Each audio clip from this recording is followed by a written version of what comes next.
Welcome back to Infidelity Tales Lab. We're incredibly grateful for your support. Before we begin today's tale, tell us, which city or country are you joining us from? We love connecting with our global audience. Now, let's dive into today's story. Wade Thorne straightened his tie and examined his reflection in the mirror. The face staring back at him belonged to a simple accountant. Graying at the temples, reading glasses perched on his nose, the epitome of suburban normalcy. No one would guess this man once crawled through jungle mud with a knife between his teeth, teaching America's most elite soldiers how to vanish and survive in the most hostile environments on Earth. He preferred it that way. "Dad, have you seen my biology textbook?" Zoe called from downstairs. Her voice had an edge to it lately, sharper than the typical teenage attitude. "Check under the couch," Wade replied, adjusting his cuffs. "That's where I found your history book yesterday." The doorbell rang as Wade descended the stairs. Brooke rushed past him, camera bag slung over her shoulder. "That's my ride to the airport," she said, barely making eye contact. "The Yellowstone client wants sunrise shots, so we're flying out tonight." "Another weekend trip?" Wade asked, keeping his voice neutral. "That's 3 this month." Brooke paused at the door. "It's work, Wade. You know how important these commissions are." "I know." He leaned in to kiss her cheek, but she turned, offering only her cheek. "When will you be back?" "Sunday night, maybe Monday morning." She checked her phone. "I've got to go. Love you." The door closed before he could respond. Wade stood motionless, listening to the car pull away. Through the window, he caught a glimpse of the driver. Not the usual airport shuttle, but a black Range Rover with tinted windows. In the kitchen, Zoe slammed her textbook shut. "She's gone again?" "Work trip," Wade said automatically. Zoe rolled her eyes. "Right. Work. What's that supposed to mean?" His daughter's face closed off. "Nothing. I got homework." Later that night, while cleaning the bathroom, Wade found an unfamiliar bottle of cologne tucked behind his shaving cream. The scent was woody, expensive, not something he would wear. He placed it back exactly as he found it, his mind calculating possibilities. The next day at Thorne Accounting Services, Hammond Reeves sat across from Wade's desk, sliding over a folder of documents. "The Conservation Foundation needs these returns filed by next month," the wildlife officer said. "We've had some unusual funding come in after that feature on mountain lion protection." Wade nodded, scanning the paperwork. "I'll take care of it." "Say," Reeves leaned forward, "I heard your wife's been working with Logan Blackwood on that wildlife photography series." "Small world, huh?" Wade kept his expression neutral. "Logan Blackwood?" "Yeah, the hunting outfitter. Big operation up north. Supposedly doing some conservation partnership now." Reeves shrugged. "Surprising, given his reputation, but good publicity for him, I guess." "I wasn't aware of the connection," Wade said carefully. "Brooke hasn't mentioned him." That evening, Wade sat alone in his home office, the blue light of his computer screen illuminating his face as he scrolled through Logan Blackwood's online presence. Wealthy, charismatic, with a string of high-end outfitting lodges across the Rockies. Wade dug deeper. 2 previous marriages, both ended by tragedy. First wife, house fire while Logan was conveniently out of town. Second wife, boating accident during a storm. Both incidents investigated, Logan cleared, both resulting in substantial insurance payouts. Wade closed his laptop and sat in darkness. 10 years of civilian life had dulled some instincts, but not all. Something was wrong in his home, and the soldier he'd spent a decade suppressing was waking up. "A camping trip?" Wade repeated, fork paused halfway to his mouth. "You hate camping." Brooks smiled across the dinner table. "I thought it would be nice. For our anniversary. Remember how we used to go before? Before the nightmares. Before Wade woke up screaming from dreams of blood and jungle. Before he left that life behind." "It's been years," Wade said carefully. "Exactly. Zoe's never really experienced it, and I found this amazing spot in Wyoming. Very remote, beautiful views." Brooke reached for his hand. "I've already started packing. It'll be good for us." Later that week, Wade installed the home security system while Brooke was at her studio. "Just a precaution," he explained when she returned. "There was a break-in 3 streets over." She nodded, not questioning his sudden concern for home security. The first alert came to his phone 2 days later. Motion detected. Front door, 2:14 p.m. Wade watched the footage from his office downtown. A tall man with a hunter's build strode confidently to the door. Brooke answered wearing a silk robe, her hair wet from a shower. The man didn't leave until 4:47 p.m. That night, Wade pretended to sleep while Brooke texted beside him, the blue glow illuminating her smile. At 2 a.m., he slipped from bed and checked her laptop, still open on the kitchen counter. Recent searches. Fatal bear attacks, Wyoming. Undetectable poisons. Wilderness accidents forensics. Life insurance payout, spouse, suspicious death. Wade closed the laptop gently, something cold and familiar settling in his chest. The next morning, he followed Brooke to a downtown cafe where she met with a balding man in an expensive suit. Wade sat 2 tables away, baseball cap pulled low, newspaper raised. The revised will looks excellent, Martin, Brooke was saying. And the signature? Perfect match to the samples you provided. No one would question it. Wade ordered coffee, keeping his face hidden. That evening, Brooke presented him with a wrapped box at dinner. Just because, she said, watching eagerly as he opened it. Inside was an expensive watch. Wade turned it over, reading the inscription, "Forever yours be." "It's beautiful," he said, sliding it onto his wrist. "Thank you." Zoe picked at her food, unusually quiet. After dinner, Wade found her sitting on the back porch steps, arms wrapped around her knees. "Hey kiddo, what's going on? You've been quiet lately." Zoe stared at the darkening yard. "Nothing. I don't believe that. Talk to me." Her face crumpled, tears forming. "I can't." "Yes, you can. Whatever it is." She looked around frantically, then whispered, "He said he'd hurt me if I told you." "Who said that?" Wade's voice was deadly calm. "Mom's friend. Logan." The words tumbled out between sobs. "I heard them talking when you were at work last week. They're going to do something to you on the camping trip. Make it look like a bear attack. Mom's been practicing your signature for some new will. Logan said he knows how to make it look like an accident." Wade pulled his daughter close, his mind already shifting into operational mode. "Listen carefully, Zoe. You did the right thing telling me. I'm going to handle this, but I need you to act normal around your mother. Can you do that?" She nodded against his chest. "One more thing," Wade said. "Did you ever tell him about my previous job? What I did before becoming an accountant?" "No," Zoe whispered. "You always said that was private family stuff." Wade nodded. "Good. That's good." The phone rang 5 times before Diego answered. "Wade Thorne." Diego's voice was thick with sleep. "It's been what, 4 years? I need information, Diego." "Off the books." Silence, then. "You know I'm private sector now. That's why I'm calling. I need everything you can find on Logan Blackwood. Hunting outfitter, Wyoming-based. This business or personal?" Wade hesitated. "Personal. Family matter."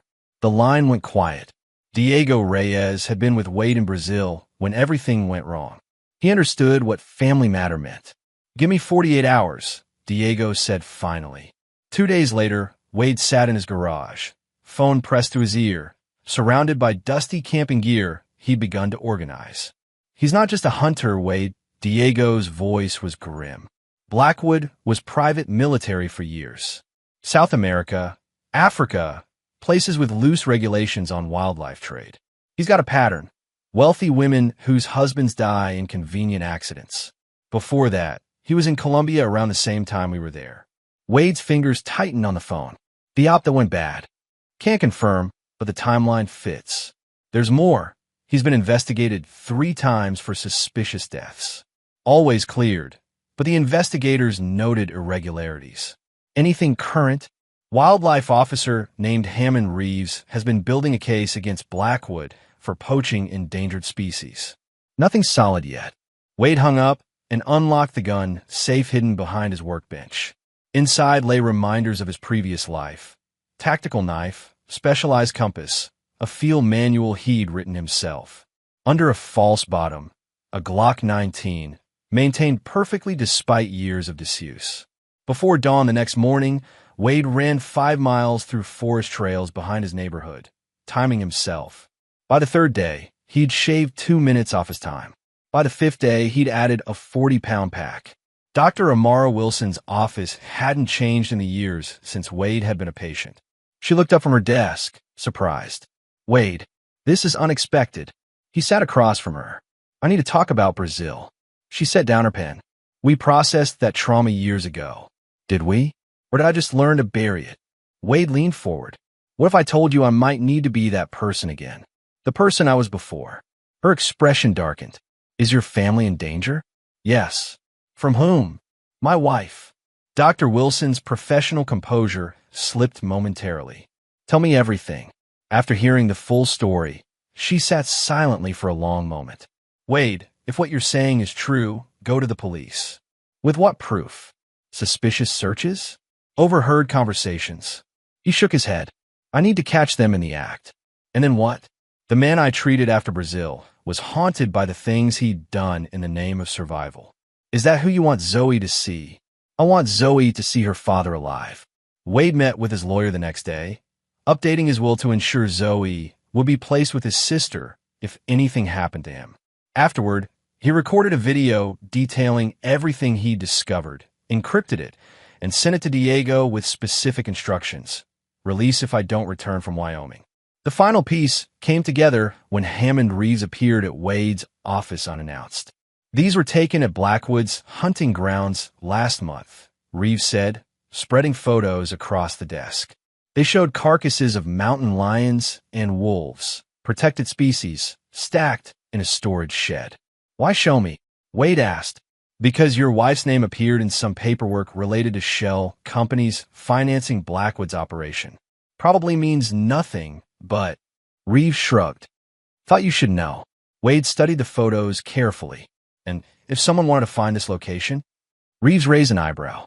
It's on private land, 20 miles west of your planned camping site. Not that I've been looking at your permit application or anything. Their eyes met in silent understanding. Be careful in those woods, Thorne. All kinds of predators out there. The Jeep Cherokee wound through mountain roads, Brooke navigating from the passenger seat, while Zoe sat silently in the back. Through the rearview mirror, Wade spotted a black Range Rover 3 cars behind, maintaining consistent distance.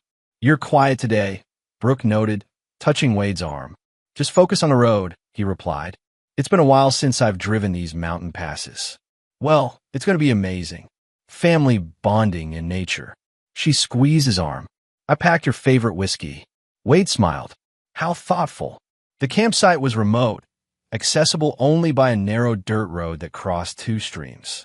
Wade deliberately drove slowly, noting landmarks, calculating distances, mapping the terrain in his mind.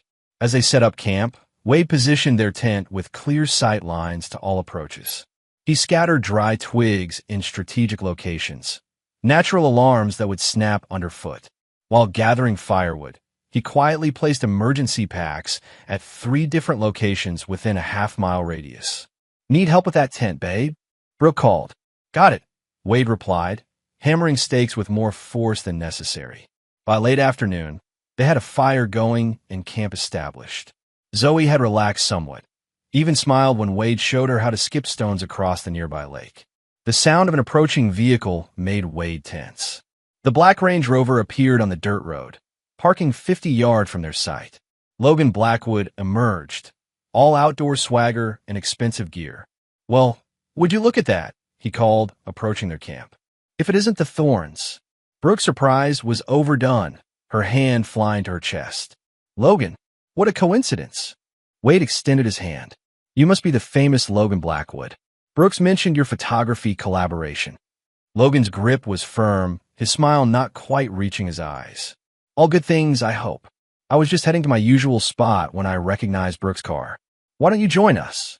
Wade suggested. No sense camping alone when there's plenty of space. The momentary flash of confusion in both Brooke and Logan's eyes was worth the uncomfortable arrangements Wade had just created. That's really kind, Logan said, recovering quickly. If you're sure I'm not intruding. Not at all, Wade insisted. Any friend of Brooks is welcome. That evening around the campfire, Logan held court with stories of dangerous hunts and remote expeditions. Wade played his role, impressed, slightly intimidated, pouring himself generous glasses of whiskey while actually emptying most into the ground beside his chair. Another round? Brooke offered, holding up the bottle. Don't mind if I do, Wade slurred, weaving slightly as he held out his cup. As the fire died down, Wade stumbled to their tent, making a show of collapsing onto his sleeping bag. Through a small slit he'd made in the tent fabric, he watched Brooke slip away 15 minutes later. She met Logan by the lake, their hushed voices just audible to Wade's trained ear. He's out cold, Brooke whispered. 3 more glasses than he usually handles. Perfect, Logan replied. Tomorrow we take him on that ridge trail. I've scouted it. Perfect spot near the top. Looks like a bear feeding ground. And the backpack? Already taken care of. Straps will snap right when he's on the narrow section. Logan pressed something into Brooke's hand, a small vial. Plan B, just in case. 2 drops in his coffee, no taste. Causes disorientation, then unconsciousness. After that, arranging an accident is simple. Brooke hesitated. We're really doing this. Logan cupped her face. Cold feet. No, just making sure it looks natural. Trust me, Logan said. By this time tomorrow, you'll be a grieving widow with a very sympathetic friend to lean on. 6 months later, we're living on an island with $5 million.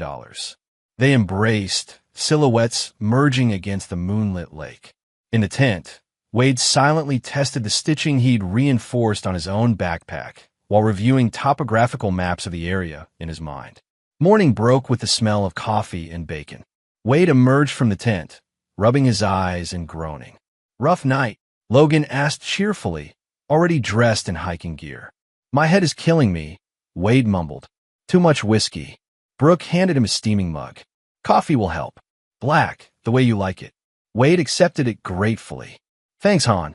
When Brooke turned to help Zoe with breakfast, Wade swapped his mug with another camper's empty one sitting nearby. Minutes later, he filled it with fresh coffee from the pot. After breakfast, Logan announced, I know this amazing viewpoint about 3 miles from here. Not on any tourist maps, best panorama in the state. Sounds great, Wade said, checking his backpack straps with exaggerated care. He'd noticed the partial cuts immediately, but had reinforced them underneath with thin steel wire, invisible unless closely inspected. Dad, I don't feel like hiking, Zoe said quietly. Wade knelt beside her. It's okay, kiddo. You can stay at camp with that nice family next door. He nodded toward a middle-aged couple with 2 young boys who had set up nearby. Already asked if they'd mind. The look of relief on Zoe's face was heartbreaking. The trail started easy enough, but Logan soon veered off onto a game path. Shortcut, he explained, pushing through dense underbrush. Wade noted small markers on trees, colored tape, barely visible unless you knew to look. The terrain grew steeper, the path narrower. Logan led confidently, Brooke followed, and Wade brought up the rear, cataloging every landmark and maintaining perfect awareness of their position relative to camp. 2 hours in, they reached a ridge with a treacherous section, a narrow ledge with a 60-foot drop to jagged rocks below. Logan crossed first, then Brooke, both moving carefully along the 3-foot wide path. Take it slow, Logan called as Wade started to cross. Those rocks can be loose. Halfway across, Wade felt his backpack shift. The compromised straps groaned under tension. He made a show of stumbling, arms flailing, the pack slipping off one shoulder. Wait! Brooke's cry sounded genuinely alarmed. Wade caught himself on a tree root, hanging momentarily over the drop before pulling himself back to safety. Jesus, he gasped. My pack strap broke. Logan helped him up, disappointment flickering behind his concerned expression. Lucky catch. That would have been a nasty fall. They continued to a clearing where Logan suggested they rest. Wade sat heavily, hand pressed to his stomach. You okay, babe? Brooke asked. Not really, Wade grimaced. Something's not right. My stomach. On cue, shouting erupted from down the trail. The camper who had unknowingly drunk from Wade's original coffee mug stumbled into the clearing, pale and disoriented. Help, the man gasped. Sick, dizzy. Logan and Brooke exchanged alarmed glances as the man collapsed. 2 other hikers appeared behind him. We need to get him back to camp, one said urgently. He just started getting sick about an hour ago. The unexpected development fractured the group. Most headed back to camp with the sick hiker, But Brooke insisted on staying with Wade, who was now performing his own symptoms flawlessly. "I'll help get them back," Logan said. "I know a shortcut." As the group departed, Wade slouched against a tree, watching through half-closed eyes as Logan whispered to Brooke, "Plan B, tonight. No more delays." Dark clouds gathered as the afternoon progressed. What began as distant rumbles grew into threatening thunderheads. The storm hit suddenly, sheets of rain driven by howling wind. "We need shelter," Brooke shouted over the deluge. "There's a cave system about half a mile north," Wade responded, abandoning his sick act as lightning cracked overhead. "I saw it on the trail map." They ran through the downpour, reaching the cave entrance just as hail began to fall. Inside, they found dry ground and shelter from the wind. "How did you know this was here?" Brooke asked, wringing water from her hair. "Boy Scout training," Wade replied, removing his soaked jacket. "Always study the terrain before a hike." While Brooke tried unsuccessfully to get cell reception deeper in the cave, Wade slipped out briefly. He returned 20 minutes later with dry kindling from a protected hollow he'd spotted earlier. "Found something else out there," he said casually, building a small fire. "Interesting cache about 50 yards east. Hunting knife, rope, what looked like bear bait. Strange thing to find in a national forest, don't you think?" Brooke's face drained of color. "Maybe a hunter left it." "Maybe." Wade fed the fire. Though it was wrapped in the same orange tape Logan's been using to mark his shortcut trail. The cave fell silent except for the crackling fire and driving rain outside. "Wade, Stop." His voice was soft, but carried such authority that Brooke froze. "I know everything, Brooke. The affair. The insurance policy. The will with my forged signature. The plan for tomorrow." "You're imagining things," she whispered. Wade pulled out his phone, played a recording. "By this time tomorrow, you'll be a grieving widow with a very sympathetic friend." Tears welled in Brooke's eyes. "I can explain. Can you explain why you wanted me dead? Why you were willing to orphan our daughter?" "You were never there," she burst out. "Even when you were physically present, you were gone. Years of secrets, nightmares you wouldn't talk about. I married a ghost. So you decided to make me one." The snap of a twig alerted them to Logan's return. He stood in the cave entrance, rain dripping from his expensive waterproof gear. "Storm's getting worse," he announced. "We'll have to spend the night here." Wade smiled coldly. "Perfect. We were just getting to the interesting part of the conversation." Logan's demeanor shifted instantly, all pretense falling away as he registered Wade's expression and Brooke's tear-streaked face. "Had a little chat while I was gone, did we?" His voice was different now, harder, more clipped. "We did." Wade stood slowly. "About insurance policies, forged signatures, and staged accidents." Logan's hand moved toward his jacket pocket. Wade shook his head. "I wouldn't. Whatever you're reaching for, I guarantee I can reach you first." "You're an accountant," Logan scoffed, though his hand stilled. "Am I?" Wade's stance shifted subtly, weight balanced, hands relaxed but ready. "You sure about that?" Recognition dawned in Logan's eyes. "Wait, Thorne, Brazil 2013. You were that training officer." Wade's expression remained neutral. "You seem to know more about me than my wife does." "Holy shit," Logan breathed. "They said you dropped off the grid after that clusterfuck operation. Became a civilian." "I did." Wade glanced at Brooke, whose confusion was evident. "But not because I had to. Because I chose to." A thunderous crash interrupted them, the sound of rushing water followed by splintering wood. "Flash flood," Wade said, moving to the cave entrance. Outside, the narrow valley below had transformed into a raging river, uprooting trees and dragging debris downstream. "Our way back to camp," Logan said, staring at the devastation. "It's gone." "And your hidden supplies," Wade added. "The ones by the creek with the extra ammunition and bear scent. Those are gone too." Logan's head snapped toward Wade. "How did you?" "I found them this morning while you were busy explaining your murder plan to my wife." Wade turned back to the cave. "We're cut off for now. No choice but to wait out." The fragile alliance forged by survival necessity created an eerie calm as they gathered wood for the night. Wade allowed Logan to keep his knife, but stayed vigilantly aware of his movements. As darkness fell, The reality of their situation became clearer. The storm had destroyed the main trail back to camp. They had limited supplies and were far from any marked paths. "Nobody knows we're here," Brooks said, huddled against the cave wall. "The official trail is miles south." "Zoe knows," Wade replied. "She knows exactly where we were heading." Hours later, with Brooke finally asleep from exhaustion, Logan approached Wade by the dying fire. "You and I should talk," he said quietly. Man to man. Wade remained silent, waiting. "This doesn't have to end badly for either of us," Logan continued. "Your wife was the driving force, not me. She came to me with the plan, the insurance details, everything. Is that what you told the other husbands? Before they died in accidents?" Logan smiled thinly. "I'm a businessman, Thorne. I saw an opportunity with a desperate woman." "And the other wives?" "The ones who died in house fires and boating accidents. Unfortunate coincidences. Like the coincidence of you being in Colombia when my team was compromised. When 2 of my men died because someone sold intel about our position." A flicker of recognition crossed Logan's face, quickly masked. "Ancient history," he waved dismissively. "Here's my offer. Help me walk out of here. We split the insurance money, and Brooke takes the fall.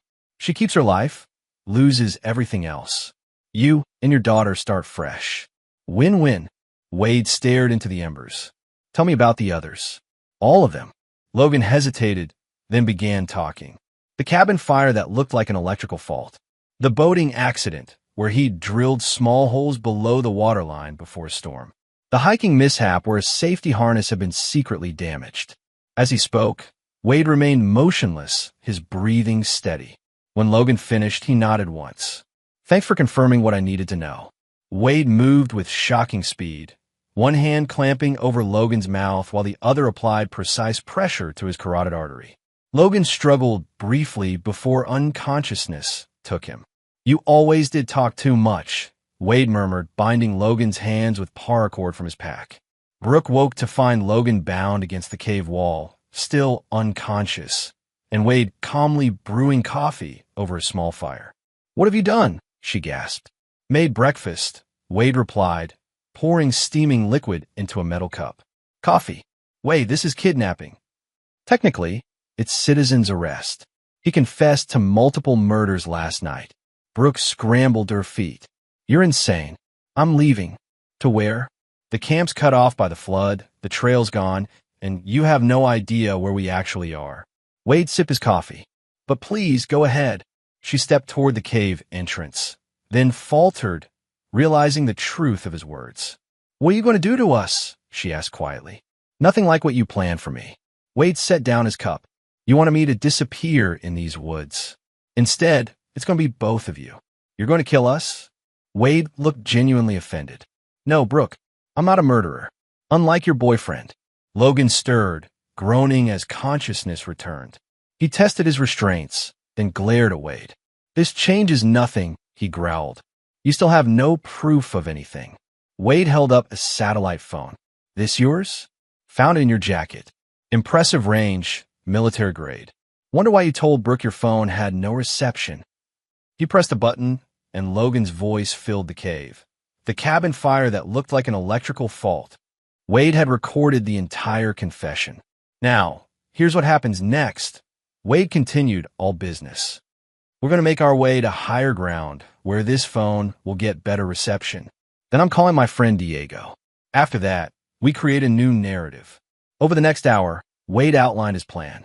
He would fabricate evidence suggesting all 3 of them had been swept away by the flood. Meanwhile, they would actually traverse a different route that would eventually bring them back to civilization, but not before Wade had completely controlled the narrative. "You can't just make people disappear," Brooke protested. "No, your boyfriend has been doing exactly that for years." Wade checked Logan's bindings. "And I'm not making you disappear permanently, just long enough to implement consequences." Meanwhile, in town, Zoe sat in Dr. Wilson's office, unable to contain her anxiety any longer. "My dad is in trouble," she blurted. "Mom and her boyfriend are trying to kill him." Dr. Wilson set down her pen. "Zoe, that's a very serious accusation." "It's true. Dad knows about it. He said he had a plan, But what if something goes wrong? What if he can't stop them? Did your father tell you anything specific about this plan? Just that he was going to handle it. That I should trust him. Tears spilled down Zoe's cheeks. But there's a huge storm where they're camping. It's all over the news. What if? We need to call someone, Dr. Wilson decided, reaching for her phone. She hesitated. Is there anyone your father would trust? Any old friends? Zoe thought for a moment. There's someone he called last week. I heard him say the name Diego. Back in the wilderness, Wade forged a path through storm debris, keeping Logan secured in front of him while Brooke followed behind. He'd fashioned a harness system that allowed Logan limited movement while keeping him under control. Where exactly are we going? Brooke demanded after 3 hours of hiking. There's a ranger station about 8 miles northeast of here, Wade replied. Abandoned during budget cuts 5 years ago, but the structure should be intact. How could you possibly know that? Wade didn't answer, focused on navigating the treacherous terrain. They reached the abandoned station by mid-afternoon. The small cabin was dusty but provided shelter. While securing their position, Wade discovered something in a back storage room, a woman's backpack partially hidden under debris. Inside, he found a wallet with ID. Catherine Mills, age 28, reported missing in these woods 6 months earlier. The last person seen with her, Logan Blackwood, who had reported her missing after she wandered off trail. Wade brought the backpack out. Logan's face darkened at the sight. Were you ever going to tell the authorities where to find her body? Wade asked. I don't know what you're talking about, Logan replied, but his eyes betrayed him. Brooke looked from the backpack to Logan, genuine horror dawning on her face. Logan, what is this? Your taste in men needs work, Brooke, Wade said quietly. First me, then a serial killer. Let's hope third time's the charm. In town, the search operation had mobilized.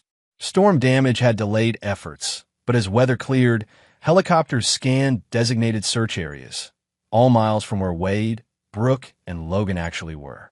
Ham and Reeves stood at the command post, studying maps with search and rescue teams. The last confirmed location was here. The team leader pointed to a mark on the map.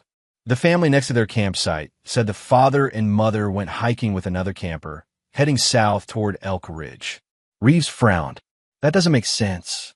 The permit application clearly showed they'd be camping here, on the north side of the valley. The team leader shrugged. Maybe they changed plans. Maybe, Reeves murmured, noting the discrepancy. A man in civilian clothes approached the command post. Excuse me, I'm looking for information about Wade Thorne. I'm a friend from out of town. Reeves sized up the newcomer, military bearing, watchful eyes. And you are? Diego Reyes. Wade and I served together. Understanding passed between the men. Reeves drew Diego aside. Something's not adding up with this search, Reeves said quietly. The reported hiking direction doesn't match Thorne's filed plans. Diego's expression revealed nothing. Wade was always meticulous about planning. If he filed north, he went north. Unless someone wanted him to go a different direction, Reeves suggested. Back at the abandoned ranger station, Wade had established a perimeter and created a makeshift radio from components in his pack, attempting to pick up emergency frequencies. Where'd you learn to do that? Brooke asked, watching him work. The same place I learned to track to survive in hostile environments and to identify threats, Wade replied without looking up. The life I had before I met you. You never told me. You never asked. You were so focused on who you wanted me to be that you never bothered to learn who I was. Logan sat against the wall, seemingly resigned to his captivity. You know this changes nothing, right? Even with that recording, it's your word against mine. I've beaten investigations before. Wade connected 2 wires, and static crackled from the small speaker. Not this time. On the 3rd day of their wilderness ordeal, they encountered other hikers, a group of 4 backpackers who had diverted from their route due to storm damage. Thank God, one exclaimed upon seeing them. Are you folks lost too? Wade, who had temporarily unbound Logan, stepped forward with a warm smile. Just weathering the storm. Our camp got washed out. We heard there's a search for missing hikers, another backpacker said. A family and another man. That's terrible, Wade said, shaking his head. We haven't seen anyone else out here. Have you? Brooke opened her mouth, but Logan's subtle head shake stopped her. Wade had made the stakes clear. Say anything, and all the evidence, the recordings, the backpack, everything, would immediately go public. The hikers offered to guide them to the nearest ranger station with radio contact. Wade graciously accepted, maintaining the facade of three friends on an unfortunate but manageable adventure. As they hiked with their rescuers, Brooke whispered to Wade, "What happens when we get back to civilization?" "Justice," Wade replied simply. Meanwhile, Reeves and Diego had broken away from the main search party, following subtle signs that only trained eyes would notice.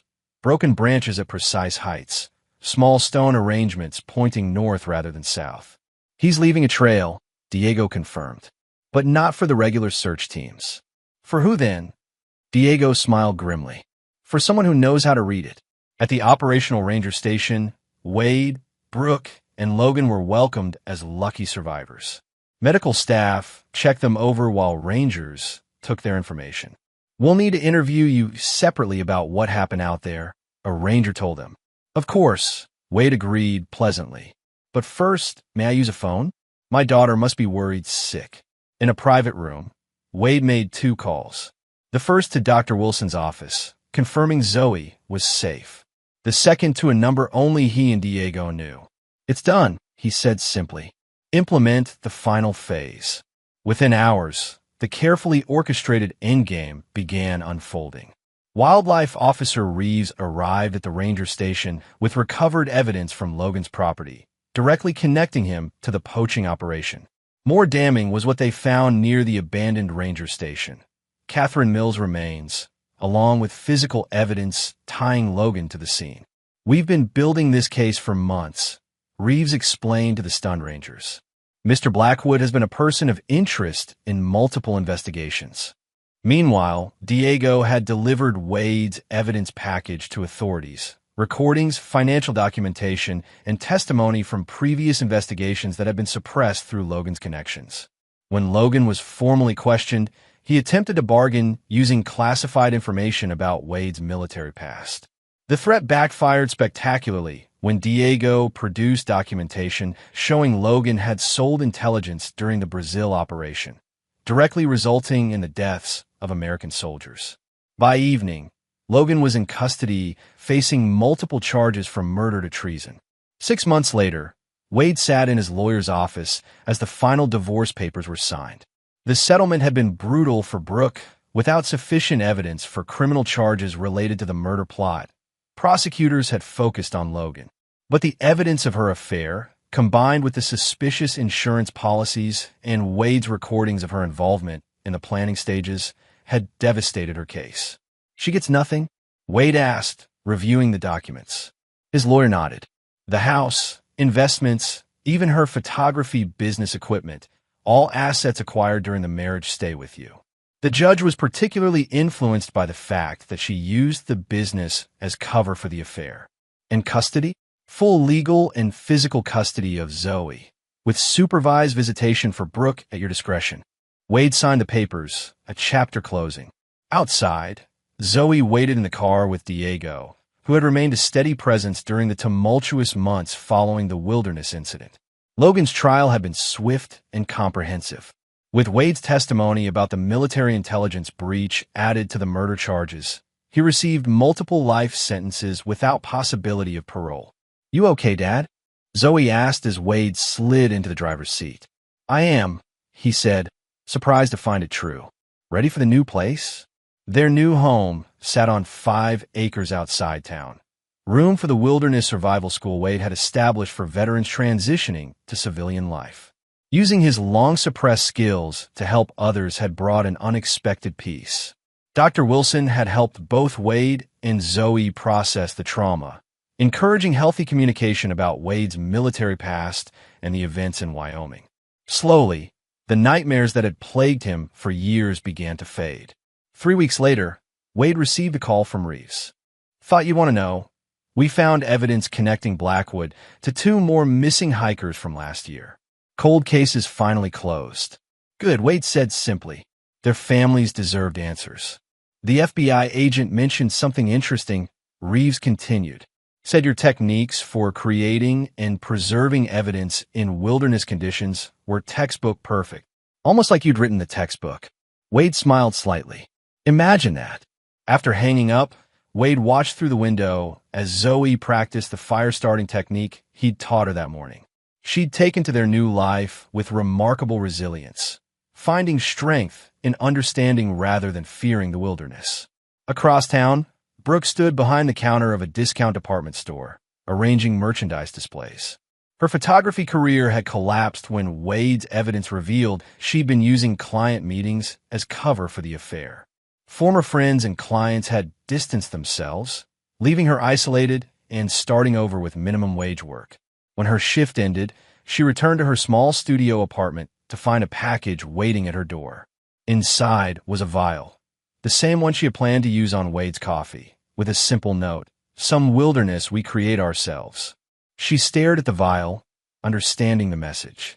Wade wouldn't destroy her legally or physically, but he would never let her forget what she had attempted to do. The wilderness of consequences was hers to navigate alone. Back at their new home, Wade and Zoe sat on the porch watching the sunset over the mountains. "Dad," Zoe asked quietly, "are you still angry about what happened?" Wade considered the question carefully. Not angry, sad that it happened, but grateful for what it taught us both. About survival? About living authentically, Wade corrected. The wilderness doesn't care who you pretend to be. Neither does life. As darkness fell, Wade pointed out constellations to his daughter, no longer hiding the knowledge he'd gained during nights spent navigating by stars in distant jungles. For the first time in years, he felt no need to conceal who he was, the accountant and the warrior, the father and the survivor, all parts of the same whole.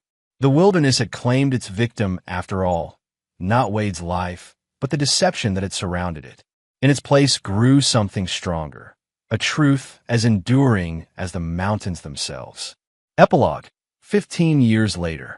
The morning air carried a familiar crispness that Wade Thorne had come to anticipate with the changing seasons. At 58, the silver at his temples had spread throughout his hair, and fine lines framed his eyes, markers of a life lived fully rather than signs of decay. He stood on the elevated observation deck of the main lodge, surveying the sprawling 30-acre complex that had grown from humble beginnings on a 5-acre plot of land. Thorne Wilderness Academy now occupied a significant footprint in the Colorado foothills, with 6 cabins, 3 training courses, and a central lodge where veterans and law enforcement personnel came to learn survival skills. What had begun as a small operation with Wade as the sole instructor had expanded into one of the most respected wilderness training facilities in the country. "Morning, boss," Diego called, ascending the wooden stairs to join him. Despite being in his early 60s, Diego Reyes moved with the same fluid precision that had made him an exceptional soldier. The years had weathered his face but strengthened their friendship. After helping Wade through the darkest period of his life, Diego had eventually joined the academy as chief security consultant and tactical instructor. "Thinking about the expansion again?" Diego asked, handing Wade a steaming mug of coffee. "Just appreciating how far we've come," Wade replied, accepting the coffee. "First class of the new program starts today." The new program, specifically designed for survivors of domestic violence and abuse, represented a direction Wade had contemplated for years, teaching people not just how to survive in the wilderness, but how to reclaim their sense of self-reliance and confidence after trauma. "Zoe's flight lands at 10, Diego noted. "Wanted to pick her up?" "I'll go," Wade said. "Need the time to catch up before the ceremony." The ceremony. After 15 years of quiet growth, the academy was finally receiving formal recognition from the governor, a commendation for its work with veterans and its new initiatives for survivors. The event would bring media attention that Wade had historically avoided, but Zoe had convinced him it was time to embrace a more public role. Back in his office, Wade reviewed the day's schedule while a news segment played softly on the television mounted on the wall. A familiar face appeared on screen, his daughter, now 29, discussing her latest research findings. Dr. Zoe Thorne had become a respected psychologist specializing in trauma recovery and wilderness therapy, her work directly influenced by her own experiences. The integration of controlled wilderness exposure with conventional therapy techniques has shown remarkable efficacy, Zoe was saying. Our latest study demonstrates significant improvement in PTSD symptoms after just 8 weeks in the program. Pride swelled in Wade's chest. The frightened 14-year-old who had once brought him tearful warnings of his wife's betrayal had transformed her trauma into purpose. She'd followed a path adjacent to, but distinct from his own, using psychology rather than physical skills to help others heal. The news segment ended, and Wade turned off the television. His office walls told the story of the years since Wyoming. Photographs of graduating classes, certificates of recognition, and news clippings about the academy's success. Centered above his desk was a framed motto: "The wilderness doesn't care who you pretend to be." Those words had become the foundation of everything he built afterward. The Denver International Airport bustled with its usual activity as Wade waited at the arrivals gate. He spotted Zoe immediately, her confident stride mirroring his own, professional attire softened by the backpack slung over one shoulder. "Dad," she called, quickening her pace to embrace him. At 29, Zoe had grown into a striking woman with her father's sharp intellect and a resilience forged through adversity. "How was Boston?" Wade asked, taking her luggage. "Productive. The conference panel went well, and Harvard is interested in collaborating on the next phase of research." She matched his stride as they headed toward the parking garage. "How's prep for the ceremony?" "Under control. Diego's handling security, the governor's staff has confirmed, and reservations are at capacity." Zoe nudged his shoulder playfully. "Still uncomfortable with recognition after all these years?" "Old habits," Wade admitted as they reached his truck. "Spent too long staying under the radar." The drive from Denver to the academy took them through increasingly rural landscapes. Zoe gazed out the window, her expression reflective. "I saw something about Logan on the news yesterday," she said after a while. Wade's hands tightened momentarily on the steering wheel. "Another appeal denied? His health is failing. Terminal cancer, apparently." Zoe turned to study her father's face. "Does that bring you any satisfaction?" Wade considered the question carefully. "No. Justice was served when he went to prison. His suffering now adds nothing to that." "Very zen of you," Zoe remarked with a small smile. "Not zen. Practical. Carrying anger is exhausting." They drove in comfortable silence for several miles before Zoe spoke again. "I visited Mom last month." Wade nodded, unsurprised. Zoe had maintained cautious contact with Brooke over the years, against Wade's initial reservations, but ultimately with his blessing. "How is she?" he asked, his voice neutral. "Better than before. The assisted living facility is good for her. Her physical therapy is showing results." Zoe hesitated. The stroke took a lot from her, but her mind is still sharp. The mention of Brooke's stroke, 3 years earlier at age 52, brought conflicting emotions for Wade. The woman who had once plotted his death was now partially paralyzed, dependent on others for basic needs. There was no satisfaction in that outcome, only a somber acknowledgement of life's unpredictable trajectories. "She asked about you," Zoe added carefully. "What did you tell her?" "The truth. They're doing well. That the academy has grown." Zoe paused. "She cried when I mentioned the governor's commendation." Wade didn't respond immediately. After the divorce, Brooke had struggled for years, moving between minimum wage jobs. Eventually, she'd found work as an administrative assistant at a small community college, rebuilt some semblance of stability, and even completed a degree in education. She had never remarried. The stroke had derailed her hard-won recovery, leaving her dependent on disability benefits and support from her sister. "Does she need anything?" Wade asked finally. "No. Shannon manages her finances well." Zoe hesitated. "But I think she'd like to hear from you."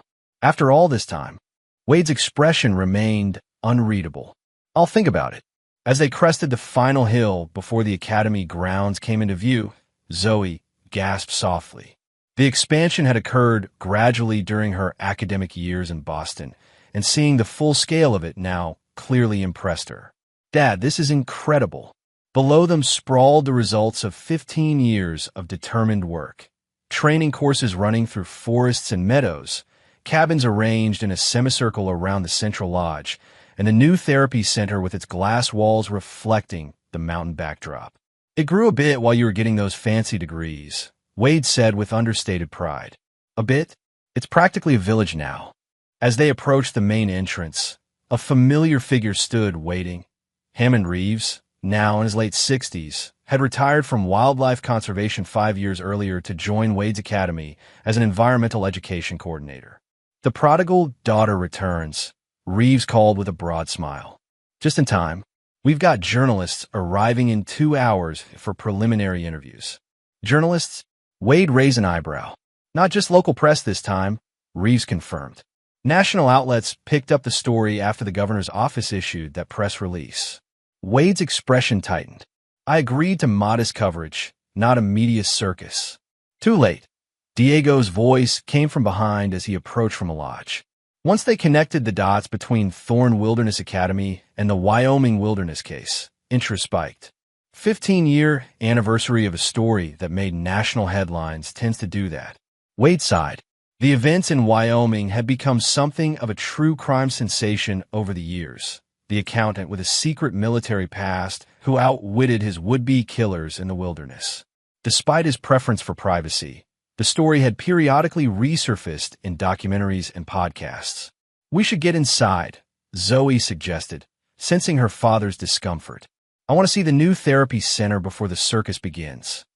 The therapy center represented the culmination of Wade and Zoe's collaborative vision, combining his practical wilderness knowledge with her psychological expertise. Built last year with grant funding, its design incorporated indoor and outdoor therapy spaces, specialized equipment for physical rehabilitation, and accommodation for extended residential programs. The first survivors group starts next month, Zoe asked as they toured the facility. 20 participants confirmed, Wade replied. Mix of domestic violence survivors and people recovering from other forms of trauma. And Dr. Wilson is heading the clinical side? Wade nodded, semi-retired, but couldn't resist the project. Says it brings her career full circle. Dr. Amara Wilson had remained connected to the Thorn family throughout the years, providing therapy for both Wade and Zoe after Wyoming. Now in her 70s, she had accepted the position of clinical director for the new program, overseeing the therapeutic aspects while Wade handled the survival and self-reliance components. As they completed their tour, Wade's phone buzzed, a text message from an unlisted number. He frowned at the screen. Everything okay? Zoe asked. Not sure. Wade showed her the message. Need to speak with you regarding LB urgent development. Special Agent Carter, FBI. Logan. Zoe's brow furrowed. What could be urgent after 15 years? Only one way to find out. Wade returned the call immediately, stepping outside for privacy. The conversation lasted less than 5 minutes, but when he returned, his expression had grown serious. Logan Blackwood was found dead in his cell this morning, he told Zoe and Diego, who had joined them. Apparent suicide, though they're investigating. Suicide? Diego's eyes narrowed. With terminal cancer and no chance of parole? Seems convenient. That's not all, Wade continued. He left a detailed confession implicating 3 other people in unsolved murders dating back 20 years. Cases that were never connected to him. His final act, Zoe murmured, making sure his name stays in the headlines even after death. They're sending an agent to brief me tomorrow, Wade added. Apparently, one of the implicated individuals worked at the prison and may have assisted with the suicide in exchange for being excluded from the confession. The news cast a momentary shadow over their preparations, a reminder that the past was never fully contained. Wade checked his watch. We should prepare for the interviews. First crew arrives in 30 minutes. Are you going to mention Logan's death? Diego asked. Wade shook his head. Not unless they bring it up. Today is about the Academy's future, not its origins. The day progressed with surprising smoothness. Wade, typically reserved with media, found himself speaking passionately about the Academy's mission. Zoe handled questions about the psychological aspects of their programs, while Diego and Reeves addressed security and environmental components respectively. By late afternoon, the governor's motorcade arrived. The formal ceremony would begin in an hour, with approximately 200 guests in attendance. Veterans who had completed the program, law enforcement partners, donors, and community supporters. As Wade changed into his suit for the ceremony, his phone buzzed again. Another text message. This one from Shannon, Brooke's sister. Brooke watching ceremony livestream today. Wanted you to know she's proud of what you've built. S. He stared at the message for a long moment before setting the phone aside without replying. 15 years had dulled the sharp edges of betrayal, but some wounds merely scarred rather than healed completely. A knock at his cabin door interrupted his thoughts. Come in, he called. Zoe entered, elegant in a simple dark blue dress. Everyone's gathering. You ready? Almost. Wade adjusted his tie, the one Zoe had given him for his 50th birthday, adorned with subtle compass designs. I've been thinking, Zoe said, watching him, about what you always taught me about wilderness survival. Which part? That surviving isn't the ultimate goal.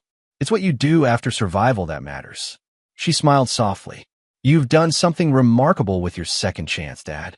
Wade turned from the mirror to face her. We both have.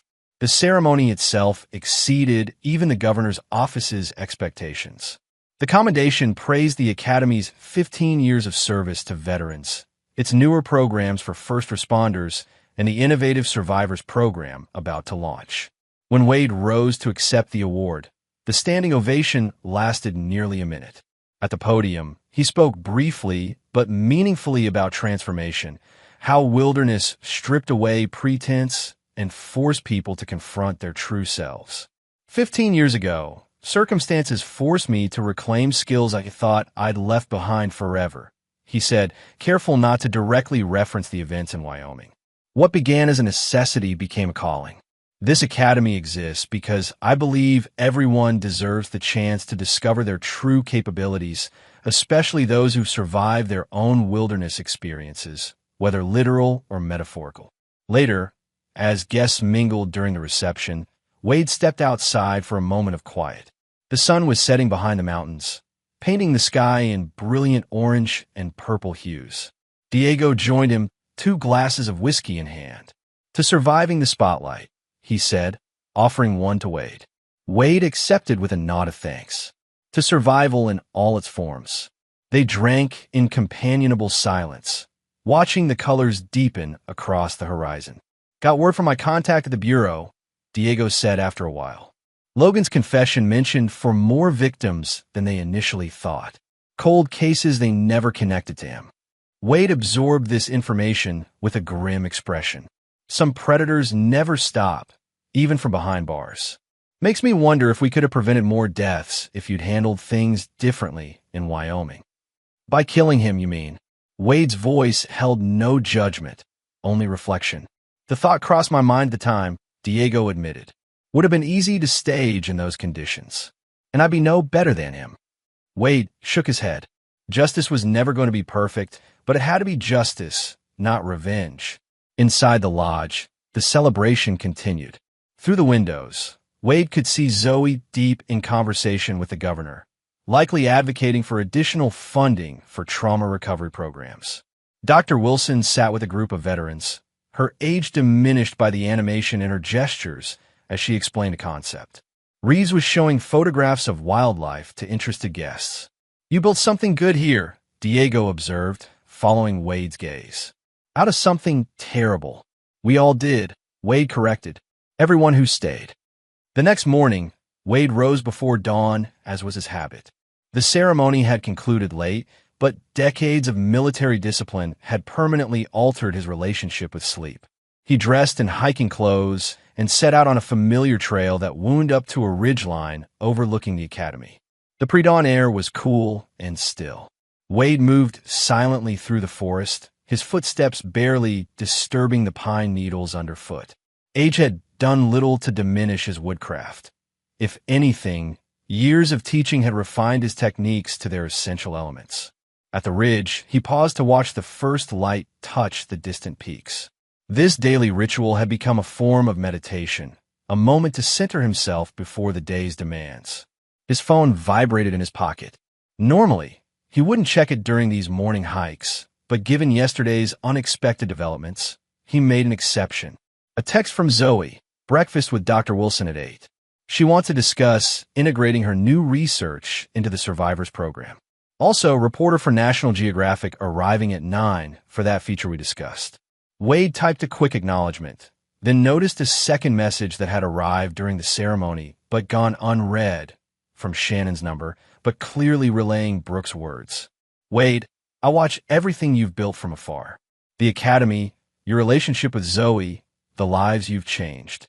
I can never undo what I plan to do, but I want you to know that I understand now what I couldn't see then.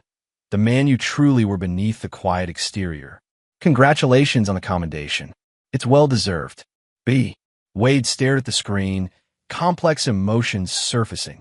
15 years was both an eternity and the blink of an eye.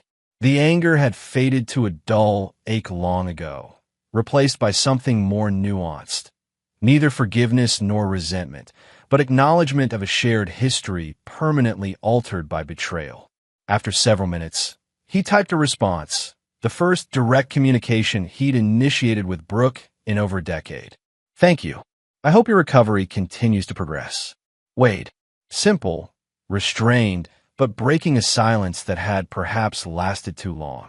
As the sun cleared the mountain ridge, Wade pocketed his phone and began his descent back to the Academy. From this elevation, he could see vehicles already arriving, staff preparing for the day, the FBI agent coming to discuss Logan's confession, the National Geographic team ready to document the Academy's work. The past would always remain present in some form. In Logan's posthumous confessions, in Brooke's stroke-slowed speech, in the nightmares that occasionally still visited Wade's sleep. But its power to define had diminished with each passing year. Each new student who found strength in the wilderness. Each survivor who reclaimed their sense of self. Wade paused at a clearing that offered a perfect view of the Academy grounds. 15 years earlier, he had stood on another overlook, watching a camp where his wife and her lover planned his death. The contrast between then and now struck him with particular clarity this morning. The wilderness had claimed its victims over the years, Logan to cancer and prison walls, Brooke to the consequences of her choices and later her failing health. But it had also offered redemption to others, to Wade himself, to Zoe, to the thousands of veterans and survivors who had passed through the Academy's programs. At 58, Wade Thorne understood better than most that survival was merely the beginning. What mattered was what came after, the life built from the lessons of the wilderness.